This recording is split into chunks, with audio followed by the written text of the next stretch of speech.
source of mischief. To give her boys a bright future, Marta and her family emigrated to Canada as political refugees. She worked full-time at the Polonia Center and later the Polish Credit Union, all the while making sure her boys had home-cooked soup and didn't miss soccer practice. She volunteered in community theater, in the Carousel of the Nations, the Holy Trinity Choir, and many fundraisers. Everyone back home knows her as Marta, but I just call her Mom. And today, Mr. Speaker, I hope you join me in wishing her a happy birthday and stolat. Love you, Mamo. Kocham cię.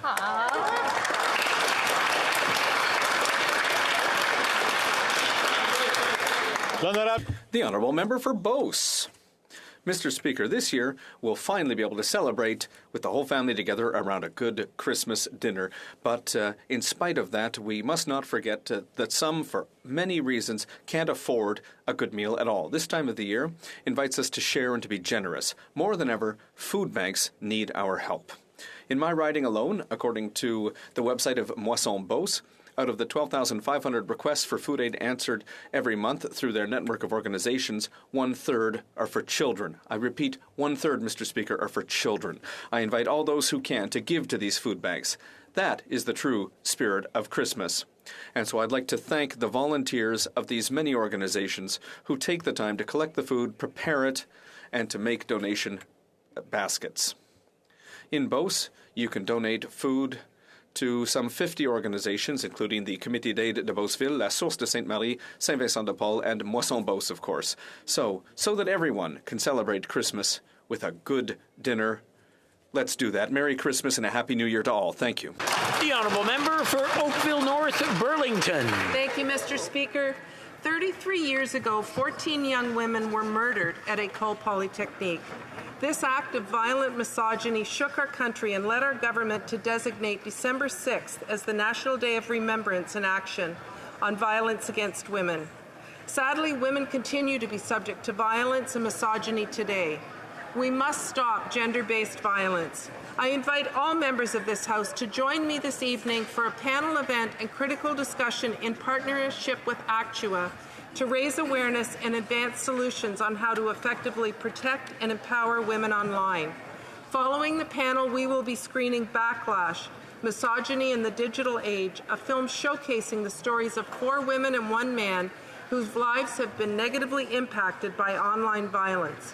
Gender-based violence is never just one time or just words. It's never just anything, Mr. Speaker. It's violence. Thank you. The Honourable Member for Drummond. Mr. Speaker, what's happening right now at the National Gallery just doesn't make sense. Art is being sidelined in favor of an ideological agenda that has nothing to do with the museum's artistic vocation. In the words of Mark Mayer, the former Director General of the National Gallery, it's literally a coup d'etat, Mr. Speaker. And when we find a situation where Jean-Paul Riopel is considered by the new administration of this institution as being an old white man artist, and there's nobody who feels it's necessary to highlight his centennial, well, we're no longer dealing with a fine arts museum, Mr. Speaker. It's the same logic where we have Radio-Canada apologizing for inappropriate comments of people in interviews, or that makes a director of the NFB applaud when Asterix comics are burned. Art, apparently from now on, is no longer there to serve as art. Art is now a propaganda tool of this government to impose its ideological vision. It's frightening, Mr. Speaker. It's a dangerous direction. It's false progressivism, which is absolutely unacceptable. The government and its crown corporations need to get their act together now. The Honourable Member for Surrey Centre. Mr. Speaker, today marks 66 years since the death of Dr. Bhimrao Ambedkar, who was an Indian economist, politician, social reformer, and jurist. A leader in India's path towards independence, Dr. Ambedkar has been widely recognized as the principal architect in the drafting of the Constitution of India. A champion of civil rights, Dr. Ambedkar strongly campaigned against social discrimination, choosing to step down from his position as India's first Minister of Law when Cabinet refused to pass the Women's Rights Bill. As a lifelong scholar, Dr. Ambedkar earned his master's at the London School of Economics before being awarded his PhD from Columbia University. In 1952, Columbia University presented him with an honorary doctorate for his service as a great social reformer and a valiant upholder of human rights. Today, we recognize and honor his legacy and praise those who continue his work both here and in India, promoting social equality and justice. Thank you, Mr. Speaker. The honourable member for Northumberland, Peterborough South. Mr. Speaker, children represent the best parts of humanity. They are imaginative, resilient, inquisitive. They bring joy in even the most difficult of circumstances. They give us hope in face of the biggest challenges. The responsibility of the rest of us is to make sure they live up to their potential. Unfortunately, too often we haven't lived up to that hallowed responsibility. We must never again allow the government to violate that sacrosanct relationship between parent and child, as we've seen the devastating consequences of the residential school program. However, in spite of all of these challenges, I remain incredibly optimistic because of the blessing that children are. Now, Mr. Speaker, it would be incredibly inappropriate for me to acknowledge my children in the gallery, Margaret and James. Even more inappropriate to say I love you guys, so I won't do that, Mr. Speaker. The honourable member for Hamilton Mountain. I rise today to pay tribute to Mary Long, the founder of Hamilton Tax Help, a free low-barrier tax clinic that helped Hamiltonians access almost $7.2 million in critical federal benefits last year alone, $1.6 million in my riding of Hamilton Mountain. Mary is set to retire at the end of this month after an inspiring career, whether it was through her 17 years at Family Services Hamilton, as president of her OPSU local, as a former director of labor services at United Way, Hamilton Halton, or as the first woman to be elected president of the Hamilton District Labor Council. Mary has consistently sought out opportunities to respond to the needs of the community. At age 55, she returned to school to study social service work. She's a Mohawk College alumnus of distinction, as well as a fellow Woman of Distinction Award winner. I wish Mary a wonderful and well-deserved retirement. Mary, thank you for your commitment and service. The honourable member for Pontiac. Mr. Speaker, I recently visited some food banks in my riding, and I met with Amélie, a passionate volunteer, and she showed me a freezer full of frozen portions of game meat. Mr. Speaker, I don't know if you're familiar with the Generous Hunters program, but it's a program that allows hunters to donate game meat, and it's for people who have the greatest need in our communities throughout all of Quebec, and it's thanks to collaboration between Quebec Food Banks and the Quebec Federation of Hunters. So thank you very much to all the hunters in the Gatineau Valley, and also to the work of the butchers, because thanks to them, families who need it most will be able to celebrate Christmas with a good traditional meal. Member for Sherwood Park, Fort Saskatchewan. 'Twas the night before Christmas and no one could afford a house. Some people were blaming a fellow named Klaus. The Prime Minister said he would have people's backs, but it turned out his real plan was to triple the tax. The holidays are here, there's a gift shopping tradition, but things are more expensive thanks to the costly coalition. So instead, just rest, stay home, take a nap, try to forget about the Arrive Can app. If you hear the sound of a reindeer's hoof, then it's Santa, not Stephen, up on the roof. Santa reaches down inside of his sack. He knows what the people want is to have their freedoms back. But if you hear the sound of a convoy truck, then the message for Liberals is end the mandates. Jesus was born with a hope to save every sinner, even the ones who attend the press gallery dinner. At Christmas, we celebrate the joy that we find and proclaim peace and love to all people kind. This might not be as good as Cuzner's last riff. I just hope it won't get me shot by Jorno Dale Smith. 'Twas the night before Christmas. Inflation is the worst. The Conservatives have a leader who will put the people first. The honourable member for St. John's East. Speaker.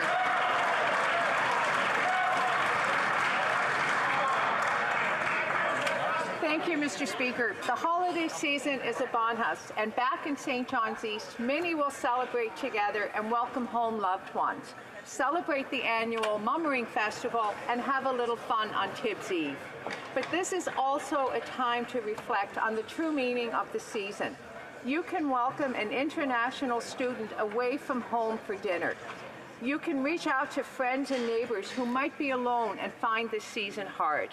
Volunteer or donate to local charities and not-for-profits to ensure that Santa doesn't miss any households this year. Thank our essential workers and those working away from home, and connect with our diverse communities and understand their unique traditions. During this time of year, however you choose to celebrate, this is a time I'm sure we can all agree should be full of kindness and compassion. The honourable member for Cumberland Colchester. Mr. Speaker, 105 years ago today, two ships collided in the Narrows of Halifax Harbour. The collision between the French munitions ship, the Mont Blanc, and the Norwegian ship, the Emo, resulted in the largest human-made explosion at that time.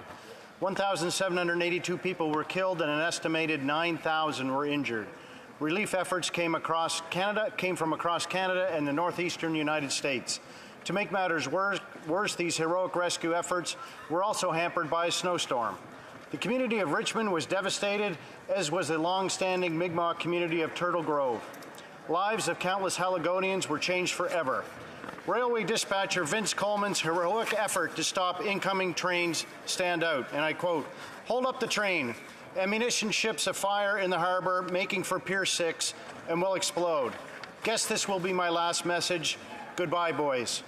He died at his post. To this day, we send an annual Christmas tree to Boston as a token for our appreciation and our rebuilding efforts. Thank you, Mr. Speaker. The honourable member for Louis Saint Laurent. Mr. Speaker, it was 33 years ago, on December 6, 1989, 14 women were murdered. Murdered because they were women. Murdered because they were in university. Murdered because they were in the engineering department. This is human cruelty in all its ugliness. The words poly and polytechnique will forever be attached to this tragedy. This is a tragedy, Mr. Speaker, that affects us all. It's a reminder of the fragility around us. How many times have we turned our eyes? How many times have we pretended to not heard? How many times have we bit our tongues? It is our duty as human beings not to pretend but to act in a direct and concrete way. To go, to see someone, to help them, to guide them towards help, to help point the way. We cannot remain inactive, Mr. Speaker. We owe it to the 14 victims of Polytechnique. Let us never forget.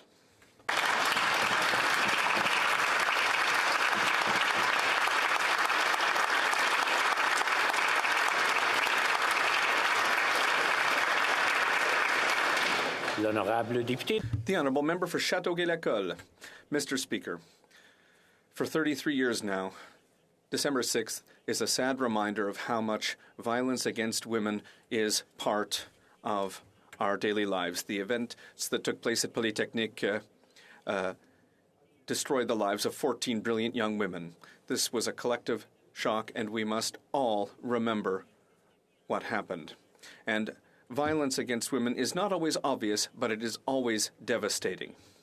So, Mr. Speaker, I want to take this opportunity to salute all of the organizations like La Ressource, Le Quartier des Femmes, Les Calacs, and other actors in Châteauguay-Lacolle who do essential work against violence against women in our community. And I thank them for their engagement and for their conviction. Mr. Speaker, collectively, we must continue our efforts to ensure that tragedies like École Polytechnique never happen again. But we must also make sure that the lives of thousands of women in this country don't become tragedies. I remember. Thank you, Mr. Speaker.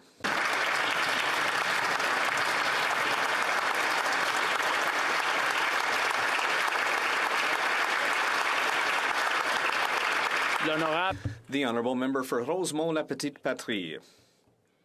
On December 6, 1989, a man entered a classroom at the École Polytechnique with a semi-automatic rifle. He divided the students into men and women, and he killed 14 female students. 14 brilliant, bright women cowardly murdered because they were women. A horrible, misogynistic, sexist, hateful crime. But this hatred still kills today. This violence, this toxic masculinity continues every day. Recently, 4 Indigenous women were murdered in Manitoba. Last year in Quebec, 26 feminicides, 26 women killed. This year, already 14 feminicides. 14, the equivalent of another Polytechnique tragedy this year alone. Not only do we need to change our culture, we need to collectively do better to protect women who are victims of violence. Because of chronic underfunding, shelters are having to turn away thousands of women because of a lack of space. The memory of these 14 students whose lives were ripped from them must drive us to do better for all women.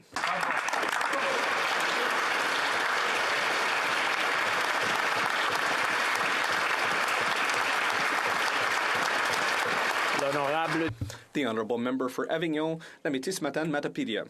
Mr. Speaker, I wasn't born when the Polytechnic tragedy took place. I didn't know the women who fell under the bullets of a misogynistic killer. And yet, like the women and men of my generation, I am an heir to this event. It's a legacy that comes with responsibility. We have a duty to do everything that we can to ensure that Quebec never again sees such a tragedy. And that's why we are so strongly in favor of tighter gun control. And it's why we are so strongly in favor of banning assault weapons. It won't fix everything. It won't guarantee that there won't be any more tragedies, but it will reduce the risk. We need to take steps in the right direction. Banning assault weapons is a step in the right direction. And above all, we need to fight misogyny, violence against women, and we need to normalize equality for all. It's December 6, 2022, 33 years after École Polytechnique. We remember and we will act. Thank you, Mr. Speaker.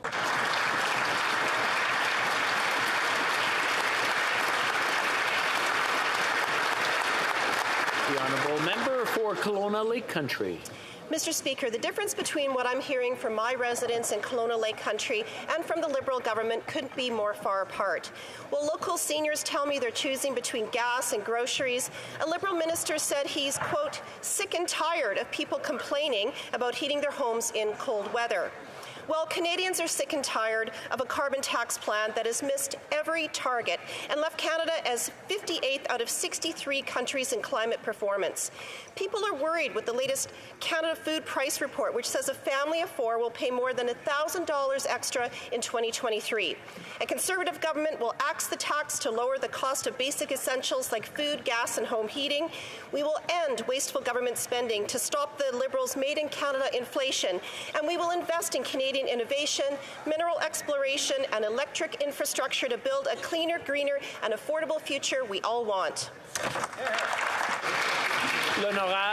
The Honourable Member for Longueuil, Charles Lemoine. Mr. Speaker, I'm pleased to welcome members of the Canadian Association of Fire Chiefs who are here as part of their annual Fire Chiefs on the Hill Days. Over the coming days, de discuter avec les chefs pompiers qui sont ici sur la colline des principaux enjeux auxquels font face les services d'incendie au pays. Ceux qui comprennent, entre autres, les défis de recrutement et de rétention des pompiers face à l'augmentation des crises climatiques et sanitaires, et un enjeu, Monsieur le Président, qui me tient particulièrement à cœur, la question des... Je vais interrompre une seconde. The Honourable Member, I'll just interrupt for a second. Apparently we're not getting translation. Français. From French to English. Can you hear me now in English? Yes, okay. Please start over. Merci. Thank you. Mr. Speaker, I am pleased to welcome members of the Canadian Association of Fire Chiefs who are here as part of their annual Fire Chiefs on the Hill Days. Over the coming days, many of us will have the opportunity to have conversations with the fire chiefs who are here on the Hill to discuss the main issues that fire services are facing across the country. They understand, among others, that there are challenges with recruitment and retention of firefighters, given the increasing number of tragedies that we're seeing around the country, and we'll also discuss an issue I take to heart, the question of cancer in firefighters. HoC and other stakeholders for my private member's bill C-224, an act to establish a national framework for the prevention and treatment of cancers linked to firefighting, which is, as you know, Mr. Speaker, was referred to the Health Committee last June. It's my hope that all members will work together to ensure this legislation is passed soon and send a clear message to our firefighters that their health and safety is a top priority for all of us. Right on.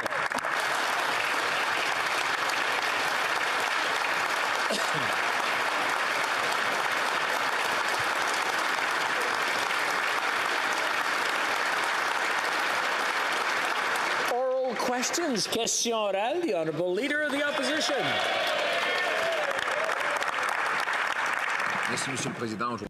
Thank you, Mr. Speaker. Today, our thoughts are with the victims of the tragedy of the École Polytechnique, women who lost their lives simply because they were women. We remember their lives and the tragedy that this represented for their families. And we commit to ensuring that this will never happen again. Will the government please share its thoughts on this matter? Thank you. The Honourable Minister of Sport. Mr. Speaker, I'd like to thank the Leader of the Opposition for his question.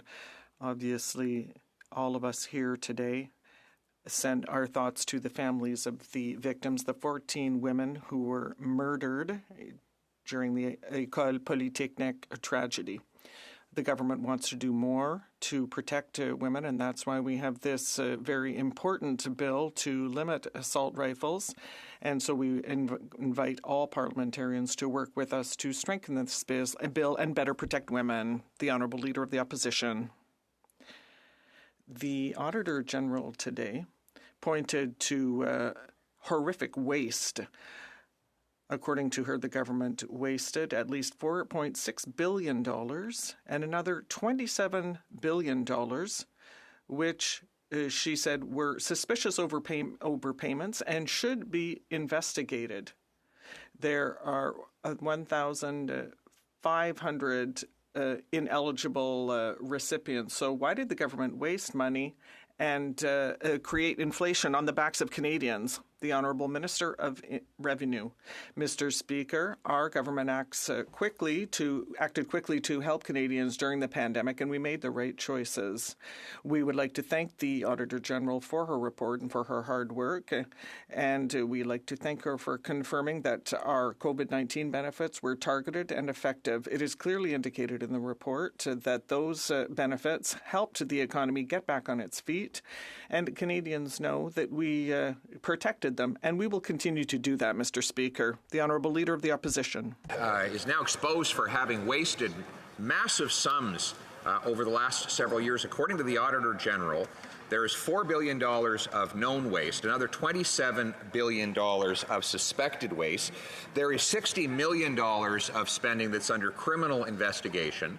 There were 190,000 people who quit their jobs and therefore were not eligible to receive the CERB benefit, but did anyway. They even sent the CERB to 1,500 prisoners, Mr. Speaker. Why did the government waste so much and make Canadians pay the price? The Honourable Minister. Mr. Speaker, the Auditor General found very clearly that CERB and our individual benefits achieved their intended goals of getting money to Canadians quickly, of allowing Canadians to stay home safely, and avoiding severe social and economic consequences. We as a Parliament approved an attestation-based approach. We knew from the beginning there would be post-payment verification. We are working methodically through that, Mr. Speaker, and I can assure all Canadians that we are on top of this. The Honourable Leader of the Opposition. Well, we already knew that the government paid billions of dollars in wage subsidies to profitable corporations that were able to pay out dividends to their wealthy executives. Now we know they also paid $15 billion to companies that did not have a significant revenue drop, and so they were able to pocket the cash at the expense of the Canadian people. Now, this is the same government that gave money to Loblaws, to other wealthy corporations, always at the expense of the working class. Why do they always take from the have-nots and give to the have-yachts? L'Honorable ministre. The Honourable Minister. Mr. Speaker, our government made decisions that undoubtedly saved lives and the economy during the COVID-19 pandemic. Our agency has been working for months to check the eligibility of recipients, and the Auditor General concluded, what she concluded was in compliance is what the report said. The recovery will take years, and while the Conservatives are stuck with bad cryptocurrency advice from their leader, we are helping Canadians. Yes, but they're delivering for prisoners. The government gave CERB to 1,500 prisoners who were in prison after having committed crimes, so they clearly weren't eligible. 190,000 people received CERB who had left their jobs on purpose and who therefore were not eligible. We're talking about $30 billion of wasted money. And we know that there are criminal investigations underway. Will the government finally investigate to recover the money that was lost on the backs of Canadians? The Honourable Minister. Mr. Speaker, in an article by the CBC, the member for Edmonton West said that recovery is a process that can take many years. So here's my question, Mr. Speaker. Does his own leader agree with that member? The Honourable Member for Belleuil-Chambly. Mr. Speaker, this day, December 6th, marks the commemoration of the horrific femicide committed at École Polytechnique. This compassion should guide all of our work, especially with regard to gun control. The government tabled a very complex amendment to the point that the Prime Minister and the Minister say that it's an issue that needs to be dealt with by experts. Very quickly but rigorously, does the government agree to add 2 committee meetings so that experts can analyze this bill? Thank you. The Honourable Minister. Mr. Speaker, we would like to thank the Bloc Québécois for their cooperation and also the NDP, also their reasonable and responsible approach to working in concert to strengthen this bill in committee. It's very important that everyone work together on this file. It was mentioned today we've commemorated Polytechnique, and so we want to remove assault rifles from our streets and protect the rights of hunters and Indigenous people. We're working on that. The Prime Minister is committed to that, and I urge everyone to work together on this. The Honourable Member for Belleuil-Chambly. Yes, that is the spirit of the question I've been asking. Obviously, I share the concern that recreational hunters might be the object of petty politics, but we're talking about a sense of security for civil society and the families of these victims. Clarity should be at the heart of this issue, and we are asking for 2 extra committee meetings with experts in order to analyze the amendment. Can that be done, please, Mr. Speaker? The Honourable Minister.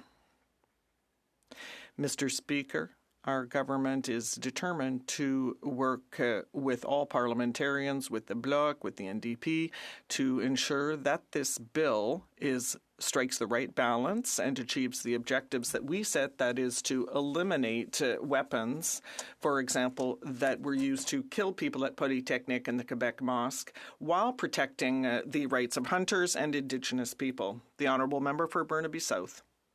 Had to be called into long-term care homes in this country. And now the Red Cross has been called into children's hospitals in Ottawa. It is clear that our healthcare system is in crisis, but the Prime Minister has been missing in action. Leadership isn't looking for excuses, it's showing up and finding solutions. So when will the Prime Minister show leadership, step up and declare or call for an emergency meeting of the First Ministers and solve the crisis in our healthcare system? Hear, hear. The Honourable Parliamentary Secretary to the Minister of Health. Thank you very much, Mr. Speaker, and I agree with the Honourable Member. Urgent actions are indeed required to address the current health workforce crisis, and that's why we have taken significant steps forward by establishing a coalition for action for healthcare workers to inform immediate and long-term solutions to address these challenges, introducing measures to facilitate the entry of foreign national physicians and permanent residents, as well as announcing a national nursing officer to provide strategic advice from a nursing perspective. Our government's priority remains to work together for better outcomes for Canadians, and that includes the youngest patients in our hospitals. So I appreciate the attention to this very important matter. Thank you, Mr. Speaker. Good job. Member for Burnaby South. Les médecins. Physicians, nurses, healthcare workers are sharing horrific stories about what is happening right now in our healthcare system. We are in the midst of a crisis, Mr. Speaker, and it's clear children are getting sick and they have no access to healthcare. And this Prime Minister is not showing leadership. When is he going to show leadership and do what needs to be done to save our healthcare system? The Honourable Minister of Intergovernmental Affairs. Thank you, Mr. Speaker. I'd like to thank the Leader of the NDP for his very important question. We obviously share his concerns with regard to the difficulties our healthcare system is going through in Canada. He talked about difficulties in children's hospitals and the important issue of a shortage of healthcare professionals. That is exactly what we are discussing with healthcare ministers and provincial premiers. We are encouraged by those discussions. We're going to increase federal resources in order to ensure that this matter is resolved. Today, the Auditor General released a damning report confirming that Liberal mismanagement led to at least $32 billion in inflationary spending. More costs, no control. Their lack of transparency contributed to the affordability crisis. The Auditor General is deeply concerned by the lack of controls, and her report shows Liberals are only going to keep their failed approach for current and future programs. Why are Canadians continuously on the hook for Liberal failures? The Honourable Minister of Employment. Speaker, it bears repeating that the Auditor General found that we achieved the goals we set out to do. We kept Canadians safe, we made sure Canadians were paid quickly, and we averted significant social and economic hardship for our country. Mr. Speaker, this Parliament approved an attestation-based approach. We knew when we committed, we were very transparent from the beginning, we would do post-payment verification. We're methodically going through that, and we'll continue to do so, working individually with Canadians to make sure a fair and equitable response to this. For Calgary, Forest Lawn. Well, if the Liberals' goals were to lack transparency, lack accountability, and lack control, the Auditor General confirmed that in her report today. Their legacy of mismanagement has made life more unaffordable, sending more Canadians to food banks than ever before. Record high food, rent, and mortgage costs are driven up by the Liberals' inflation. The more Liberals fail, the more Canadians have to pay. How many more Liberal failures are Canadians on the hook for? The Honourable Minister of Families. Mr. Speaker, we took important action when we understood that the high cost of living was having an impact on Canadians. And in fact, yesterday, Mr. Speaker, the Financial Post noted that our childcare policy has been a success. They said government policy has played a role in getting women back in the workforce, especially when it comes to childcare. Women feel confident going back into the workforce because they won't be spending their whole paycheck on childcare. Mr. Speaker, we are there for Canadians and we are delivering. Thank you. The Honourable Member for Thornhill. Mr. Speaker, the government will blame everyone else for their inflationary spending, but when the Auditor General confirms that a minimum of $32 billion in COVID overpayments and suspicious payments need more investigation, there is little argument that this mess added to inflation. The Auditor General has sounded the alarm bells on the lack of control on COVID spending. So lots of checks and no balances. And the government is continuing the same approach with current legislation, current programming. So I have one question. How can Canadians trust them? The Honourable Minister of Tourism. Mr. Speaker, I will get to the Honourable Member's question in a moment. I want to add my voice to those started by the Minister of Women and Gender Equality in this House today on the 33rd anniversary of École Polytechnique. I was a 19-year-old student at the U of A when word got to us about 14 women gunned down at École Polytechnique, and it became worse when we realized that this was motivated by hate and misogyny. We must do everything in this House to protect women and to end violence against women. And on the substantive question that the honourable colleague asked, millions of mothers who received CERB benefits did not cause inflation, and neither did the benefits, neither did the businesses who took supports so they could keep their doors open. Well, member for Thornhill. Mr. Speaker, we're not talking about those cases. Canadians deserve transparency about the $32 billion that the Auditor General says is just the tip of the iceberg of people who got money and it needs to be investigated. So Canadians deserve to know that there was no control when the money was going out, and now they learn that there's no control or accountability for taxpayers to get that money back. So when food bank use is at its highest rate and 1 in 5 Canadians are skipping meals, I'll ask again, how do Canadians trust them? L'honorable ministre des Revenus. Monsieur le Président, l'agence n'est Mr. Speaker, the CRA does not agree with the Auditor General's calculation with regard to ineligible recipients to the wage subsidies.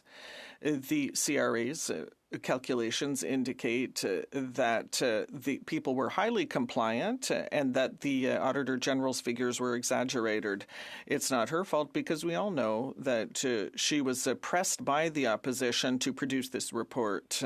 Political games must not lead us to forget that the wage subsidy saved the economy and many people. The honourable member for Chicoutimi-Le-Fjord. Mr. Speaker, according to a new report published yesterday, grocery costs are going to continue to rise in 2023. So annual spending for the average family is going to go up to $16,300, which is an enormous share of the family budget. Parents are already incapable of feeding their families, and now it's going to get worse. For Canadians, these price hikes are unaffordable. Can you believe it? In Canada, people can't afford to put food on their table or heat their homes. Will the Liberals pledge to stop their inflationary spending so that Canadians can afford to eat? The Honourable Minister. Thank you, Mr. Speaker. The difference between us and the Conservatives is that on this side of the House, we trust Canadians. We understand what Canadians need, and we're going to help them out either by giving them dental benefits or with daycare assistance. We trust Canadians, and we're going to be there to support them today and in future. Thank you, Mr. Speaker. The Honourable Member for Chicoutimi-Le-Fjord. I can't believe that the member across the way gave us that kind of answer when we know that they're the ones who have lost control of public spending. The Auditor General confirmed that the government is wasted $32 billion in payments to ineligible recipients. People don't have any money. They're charging their groceries, and Liberals are wasting billions of dollars. So once again, will the Liberals show some compassion and cancel their tax hikes? The Honourable Minister. Mr. Speaker, this is based on compassion and fiscal prudence. That's our response. If we look at the facts, millions of mothers who received CERB, they're not the ones who created inflation. Thousands of businesses who took wage subsidies, they're not the ones who created inflation either. Mr. Speaker, if the Conservatives really want to help Canadians weather this difficult time, then they should do the right thing and vote for C-32, which is going to help Canadians. The Honourable Member for Jonquière. Mr. Speaker, on Thursday, the Quebec Finance Minister will be tabling his economics update, but he'll have to make do with what he has because despite the fact that Quebec and the provinces have been calling for health transfers for years, the Liberal government refuses to increase them. They're simply abandoning us, Mr. Speaker. We see the crises in emergency rooms, a lack of manpower, and the care of our children is coming second. Why is the government saying no? The Honourable Parliamentary Secretary. Thank you, Mr. Speaker. I'd like to thank my colleague for his question. Our healthcare system is confronted with major challenges, and it is key that we work together to improve healthcare for Canadians. We are disappointed by the statement by the provincial health ministers. However, our government remains ready to work together with the provinces and the territories to discuss more about priorities. Thank you, Mr. Speaker. The Honourable Member for Jonquière.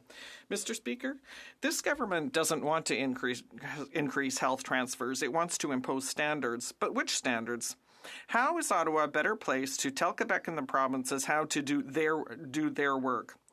Ottawa is Phoenix, Roxham Road, the passport crisis, delays in old age pensions, delays in EI, and immigration, where files go to die.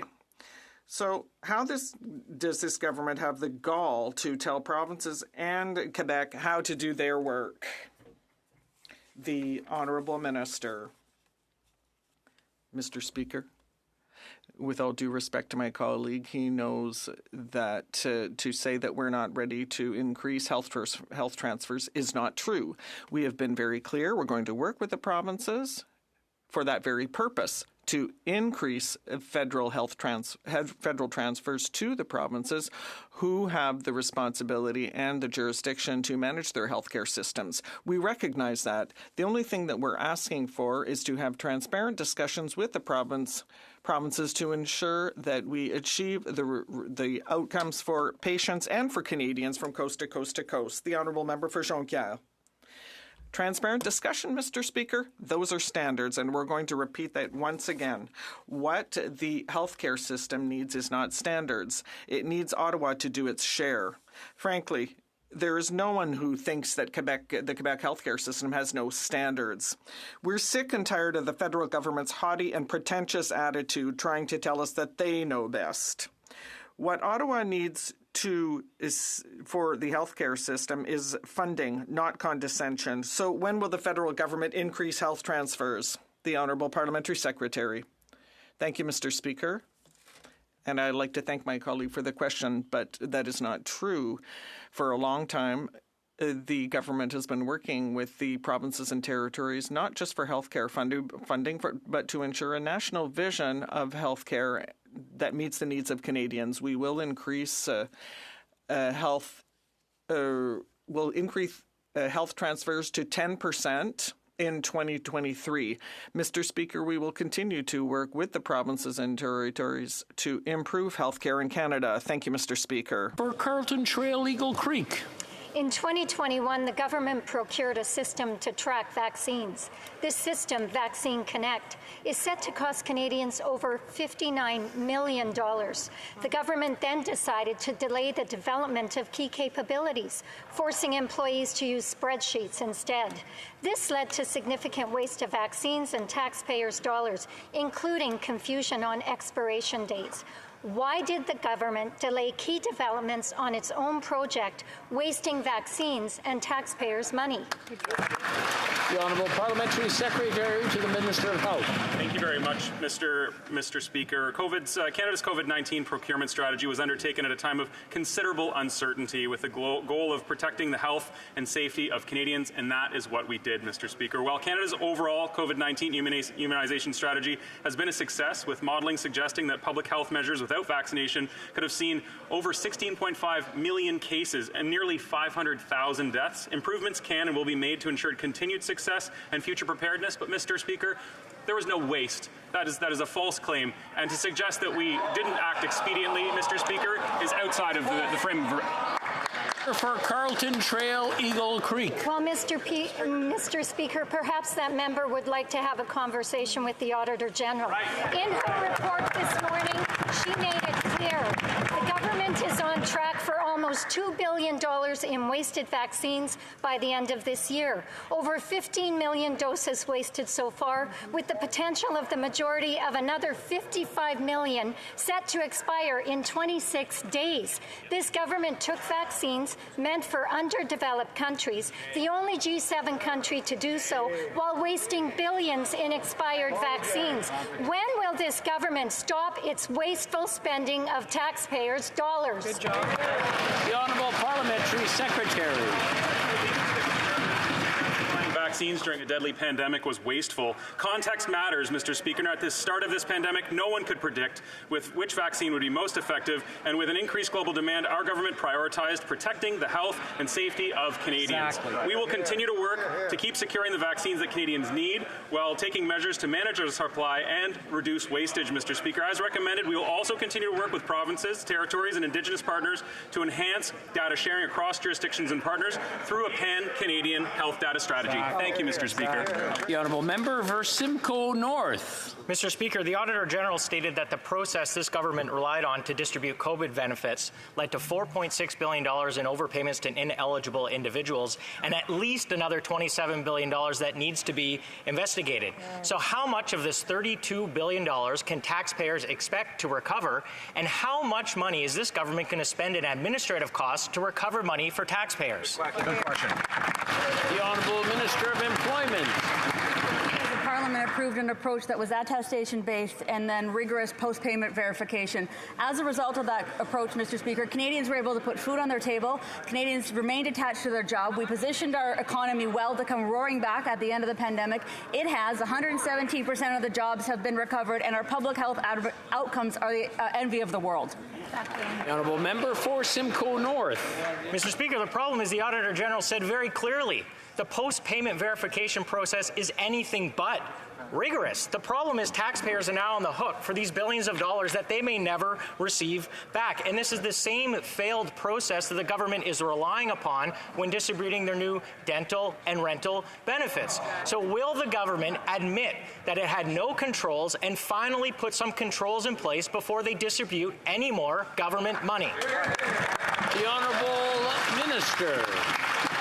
That we are pursuing a very rigorous post-payment verification process based on best practice in the world of risk-based analysis. Mr. Speaker, we are taking a compassionate approach. We absolutely paused repayment during Omicron and other things that came up during the pandemic, but I can assure this House we are on top of it and we are following up. The honourable member for London Fanshawe. Families are frustrated and anxious about the state of our emergency rooms. Sick kids are waiting in makeshift spaces for up to 20 hours, and this government is letting Premier Ford download healthcare costs onto municipalities. London City Hall, already overburdened, is being asked to pay $300 million to cover healthcare restructuring. This Liberal government is leaving families and the cities they live in to fend for themselves against a callous provincial government. When will this government hammer out a healthcare transfer deal to ensure cities don't have to bear the brunt of healthcare costs? The Honourable Parliamentary Secretary. Thank you, Mr. Speaker, and I appreciate the question from my colleague. We share the frustrations and concerns of parents across Ontario with the wait times at hospitals, particularly for kids. It's been a really, really challenging flu, RSV, and COVID season with all of those piling up, and we recognize it's been extraordinarily challenging for healthcare workers as well. But we believe on this side of the House that all you should need to get healthcare in Canada is your health card, not your credit card. So we'll always stand up for our public system. Canadians are proud of our system, and it's one based on need, not our ability to pay. Thank you, Mr. Speaker. Well, member for Winnipeg Centre. Mr. Speaker, for decades, advocates have called to nationalize early learning and childcare, but we still don't have legislation in place that ensures long-term, protected funding for childcare that prioritizes the expansion of nonprofit and public service delivery. Mr. Speaker, families deserve access to high-quality, affordable childcare now. When will the Liberals introduce this important legislation? Thank you. The Honourable Minister for Families. I'd like to thank my honourable colleague for her question, and it's been a pleasure to work with her and so many colleagues in this House to deliver early learning and affordable childcare across this country. In fact, Mr. Speaker, we have reduced fees by 50% from coast to coast to coast, which is meaning that more families are able to afford childcare. More women are entering into the workforce. In fact, women's workforce participation is at an all-time high in Canadian history, thanks to some of the policies, including childcare, that this government has put forward. And I'm looking forward to introducing legislation soon to make sure that we keep early learning and childcare a good for Canadians for all time. Thank you, Mr. Speaker. The honourable member for Halifax West. Mr. Speaker, today is the National Day of Remembrance and Action on Violence Against Women. 33 years ago today, I was a law student and remember very well the horrific shooting of 14 brilliant women at l'École Polytechnique in Montreal. Today is a day we vow to fight back against gun violence and gender-based violence. Can the Minister speak about the importance of this day and our government's plan to address gender-based violence? Minister for Women. Mr. Speaker, thank you to the honourable member. The massacre at École Polytechnique was one of the most horrifying things to happen on Canadian soil. 14 women killed, 13 injured, simply because, Mr. Speaker, they were women. We will always stand up for victims and survivors of gender-based violence. We support them, we honour them. We condemn anyone who tries to sully their memory.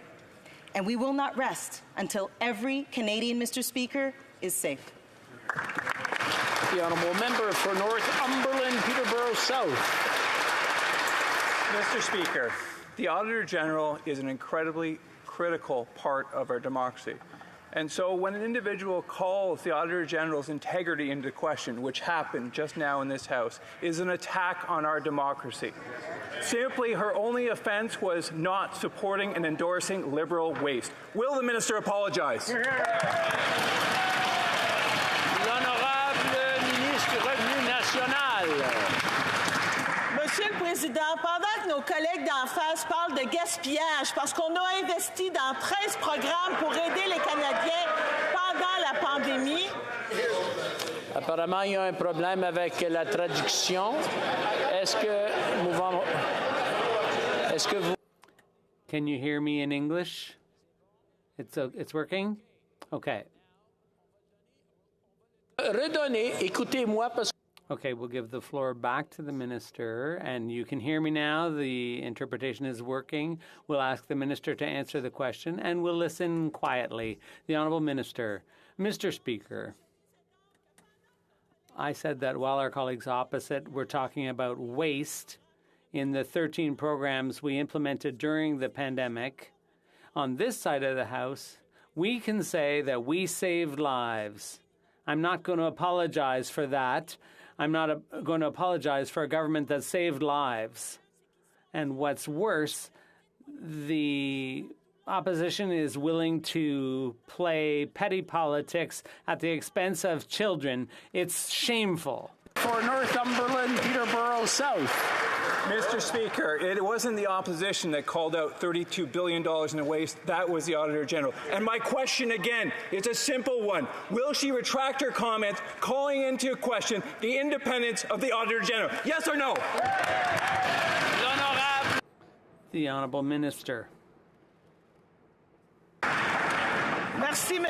Thank you, Mr. Speaker. As I said a little earlier, the agency does not agree with the Auditor General's calculations when it comes to ineligible recipients for the CERB.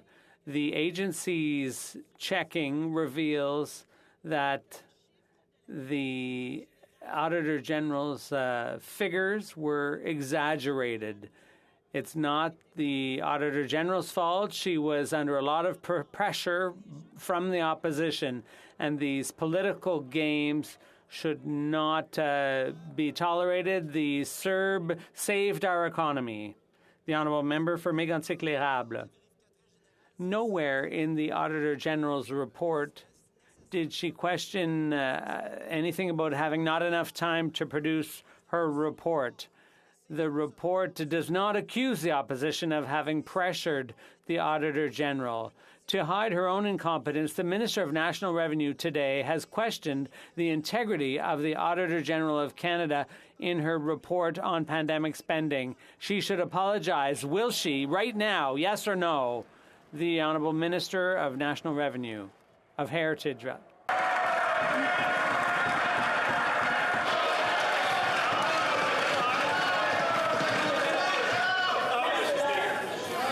À l'ordre. Order.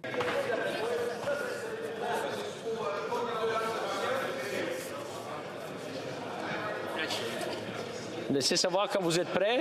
Let me know when you're ready. L'honorable ministre. The Honourable Minister. Thank you, Mr. Speaker. We fully respect the Auditor General and what we wanted to say. Part front of me, she absolutely agreed with us that we met the objectives of this plan. We kept Canadians safe, we put money in their pockets quickly, and we avoided significant economic and social harm. The honourable member for Mégantic-L'Érable. Mr. Speaker, this Parliament asked the Auditor General to investigate pandemic spending and how the government managed the pandemic. This Parliament asked for the Auditor General to shed light, not the opposition, this Parliament. And today in the House, the Minister of National Revenue, in order to cover up her own incompetence in managing the crisis, accused and questioned the Auditor General of Canada's integrity. Mr. Speaker, there's just one thing for the Minister to do: stand up and apologize in this House. The Honourable Minister of National Revenue. Mr. Speaker. Monsieur le Président. Mr. Speaker, I have a lot of respect for the Auditor General. It's the opposition who are questioning the Auditor General. Mr. Speaker, our government decided, and it was a crucial decision, to support businesses and workers through the pandemic. I'm sorry, it's hard to hear the answer. I'm going to ask the Honourable Minister to start over. But before that, I would ask all members to calm down a little bit. Everyone's excited, we know that. But they should calm down a little bit and take a little bit of time, take a breath. The Honourable Minister. Thank you, Mr. Speaker. I wanted to say that the Auditor General, I have a lot of confidence in her, and she has all my respect. Our government took the crucial decision to support people and businesses through the pandemic. Mr. Speaker, 13 programs were put in place. We saved lives with those programs, Mr. Speaker, and I will never apologize for saving lives during the darkest times since World War II, Mr. Speaker. The Honourable Member for Repentigny. Let's change the topic. As COP15 kicks off in Montreal, the Prime Minister, who didn't feel the need to go to COP27, will be one of the few, if not the only, heads of state to put in an appearance. To say what? That biodiversity is a treasure threatened by human activity, and we have a responsibility to do more to protect the world's wildlife and flora and fauna. And then, with a straight face, he'll wait for applause. If he wants to be taken seriously, why doesn't he announce an end to oil exploration off the coast of Newfoundland? The Honourable Minister of Natural Resources. Thank you, Mr. Speaker. It's important that COP15 is taking place here in Canada. We need to protect nature and biodiversity around the world, and we've done a lot of things here at home. We've invested in protecting lands and waterways and the billion trees we promised to plant. It's very important to play a leadership role in the world in protecting nature, and Canada is there to do that. The Honourable Member for Repentigny. Canada's oil is bad for the planet. It contributes to global warming and damages biodiversity. Both exploration and production adversely affect animal species like right whales or corals and plant species. This is hardly news, but Ottawa keeps acting like nothing's wrong. Biodiversity is beautiful. The planet is important. But what matters most to Canada is oil. Will the Prime Minister be honest enough to admit to COP15 participants that Canada is doing damage to biodiversity? The Honourable Minister. Thank you, Mr. Speaker. It's very important to protect nature and biodiversity, and Canada is a leader. But it's also important for my colleague to understand that we have an energy transition to oversee, and we need a prosperous economy for the future, and we have a plan to protect nature, to combat climate change, but also to have a strong and prosperous economy for the future. Saskatchewan. Mr. Speaker, the government is attacking the Auditor General's independence in order to cover up their own incompetence. $30 billion, more than $30 billion, went to ineligible recipients, that is, people who did not meet the criteria of the programs. When the Auditor General called this out, the government's response is to criticize the work of a strong, independent professional who they, in fact, appointed. So will the Minister of Revenue apologize to the Auditor General and agree to accept all of her recommendations? The Honourable Minister of Tourism. We respect the Auditor General and welcome her report. But, Mr. Speaker, let us actually take a look at some of the... I want to remind the honourable members that the rules are you ask the question and then you wait. You don't keep asking the question over and over again. The Honourable Minister from the top, please. Mr. Speaker, let me state once again that we thank the Auditor General for her report, that we respect her work, but let's look at what her report said. The pandemic benefits prevented an increase in poverty that would almost have doubled without our investments, helped the economy bounce back from the effects of the pandemic. CERB allowed 8.9 million Canadians to be supported through the depths of the pandemic, and the wage subsidy kept 5 million people on the payroll. We've already recuperated $2.3 billion, Mr. Speaker. The system will continue to work, and we will continue to have the backs of Canadians. The Honourable Member for Battleford's Lloydminsters. Mr. Speaker, the Auditor General did take a look, and more than $30 billion in payments went to ineligible applicants. So we know in this House that the Auditor General is a respected officer of Parliament. Yes. It was this Parliament that asked for the report from the AG. The Minister is now calling into question the independence of the AG. Will the Minister apologize? Yeah.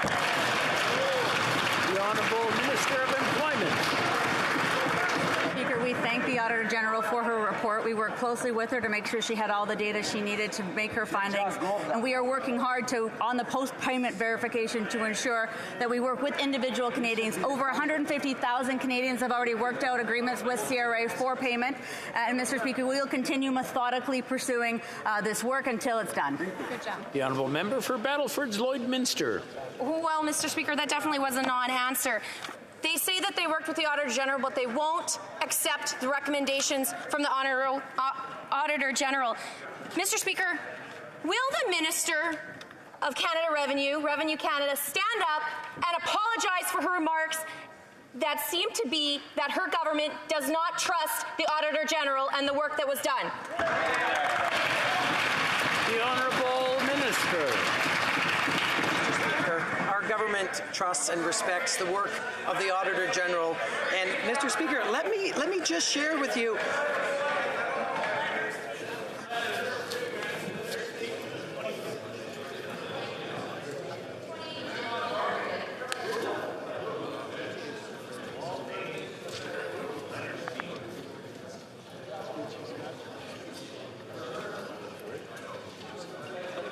Are we done?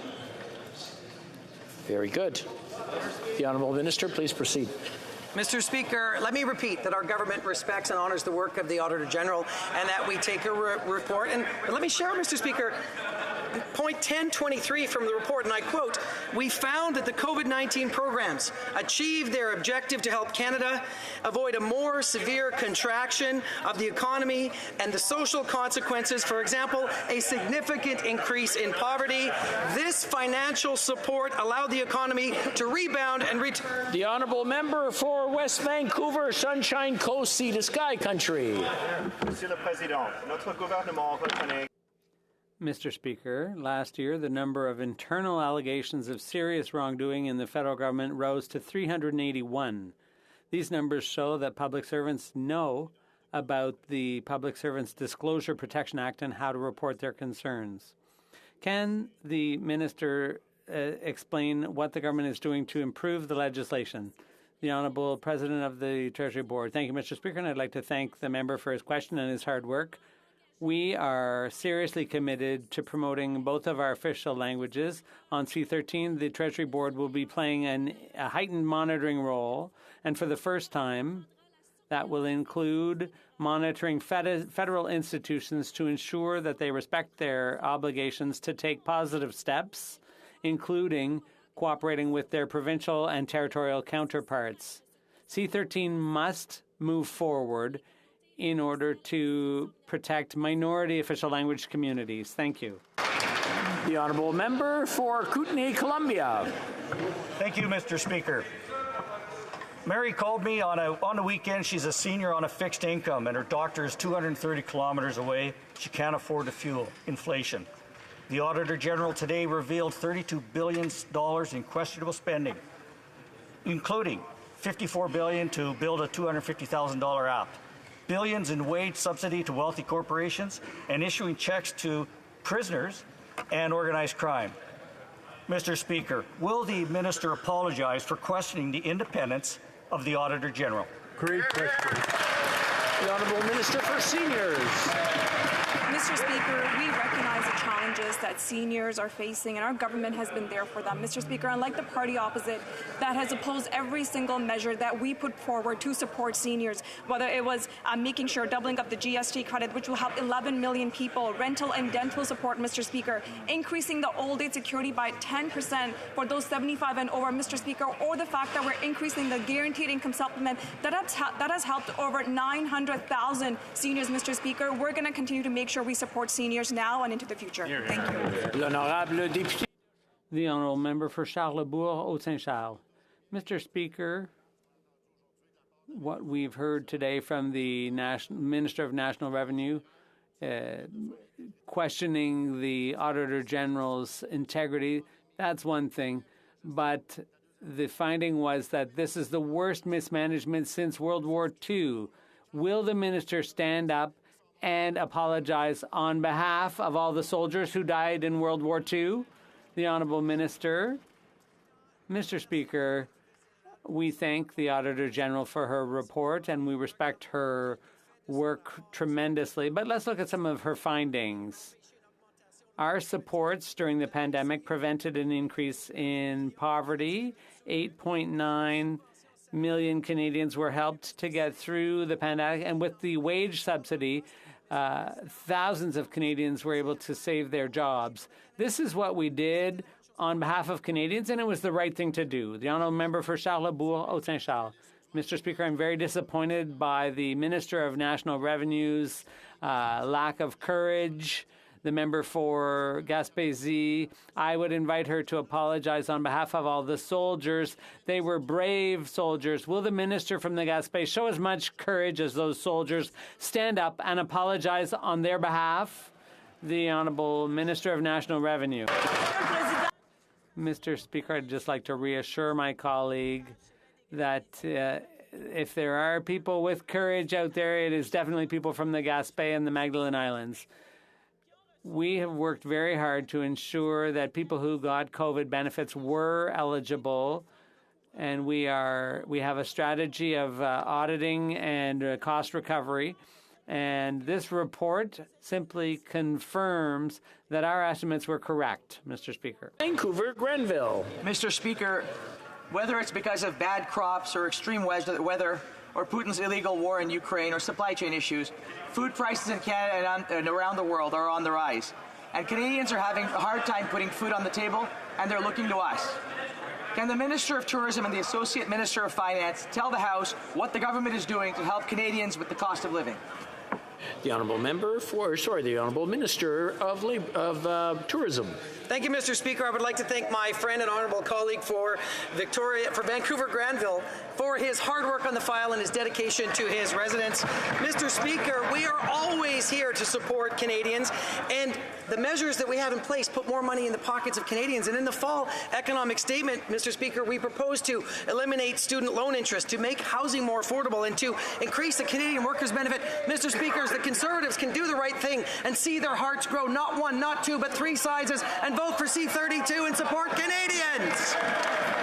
The Honourable Member for Vancouver East. Hundreds of thousands of people experience homelessness in Canada every year, and the Liberals' national housing strategy is failing them. The Auditor General says they won't meet their chronic homelessness target, and the CEO of CMHC confirmed that's the case. Meanwhile, people are dying on the streets.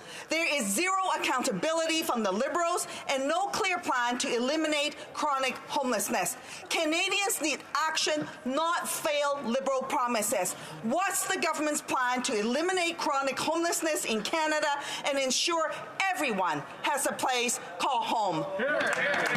The Honourable Minister for Housing. Mr. Speaker, I want to thank the Honourable Member for her really important question. This is our plan. Doubling funding for Reaching Home from $2 billion to just under $4 billion. Introducing the Rapid Housing Initiative that is on track to build 14,000 deeply affordable homes for the most vulnerable, including those experiencing homelessness. The introduction of the Canada Housing Benefit, which is helping vulnerable Canadians, renters across the country. Deeply more affordable housing through the Canada the Co-Investment Fund, $2.9 billion to build 22,000 additional deeply affordable homes, Mr. Speaker. Member for Courtenay Alberni. Mr. Speaker, Canadians are dying and lives are being shattered every day because of a contaminated drug supply. Now, the Conservative leader wants to double down on the failed war on drugs. Well, this government won't fund the supports people need. The Liberals promised in the last election to send $500 million to the provinces and territories to improve access to evidence-based treatment. But yet again, they haven't followed through. When will this government move past the stigma and mount a health-based response to this national crisis? Hear, hear, hear.